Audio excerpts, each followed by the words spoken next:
I just think it's the worth of Christ.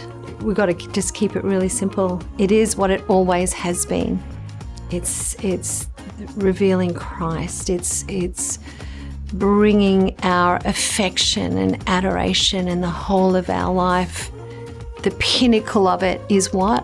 It's Jesus. So to worship Christ, worship, it's always been the same. It's an interesting phrase, lifestyle of worship, which is, again, Romans 12. I sat with a young boy in the middle of Rwanda. We do a lot of work in Rwanda. He represented just hundreds and hundreds of orphans, right? They're teenage orphans. They'd really been brought up by worship music at night. That's the only thing that would bring them comfort post-genocide, right? He said to me, Miss Darlene, why do you say lifestyle of worship? And I'm like, well, I guess it's how I live my life. And he said, please, can you not say lifestyle? He said, because it sounds like you have options. He says, can you just say it's your life?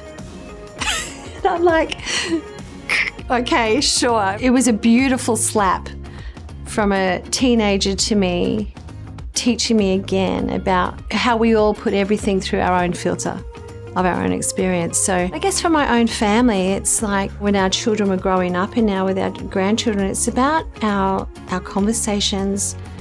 How are we living our yes before God? As I've gotten older, I've had to learn that my yes before God requires margin in my day. When I was younger, I didn't have much. I was on my schedule. So when the Holy Spirit says, stop, move, go left, go right, I didn't really have time. And I think that's been a massive learning curve for me and my family. My children are much better at it than I ever was. It's taken me a long time to get good at that. As someone who loves to worship via music, we've always had an instrument, a piano, whatever, right in the middle of our house so that it's easy access. It's, you walk past and it's just part of life. The language of worship is not reserved for a rehearsal and a moment in church, but it's part of your everyday language. And I just think living lives that are always emptying your hands of the things that this world holds dear.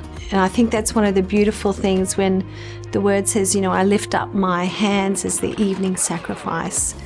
I think one of the beautiful things about that pose is, you open your hands, things have to fall out that maybe you've held like this too. And again, that life of worship just keeps your hands open and your yes fluid in your life. And, loving Jesus. I mean, if it's central, it's going to impact every part of your life. Not just these moments where we sing our songs, even though that is powerful and important. That's Jesus doing something good through them. Right? We're called to love God.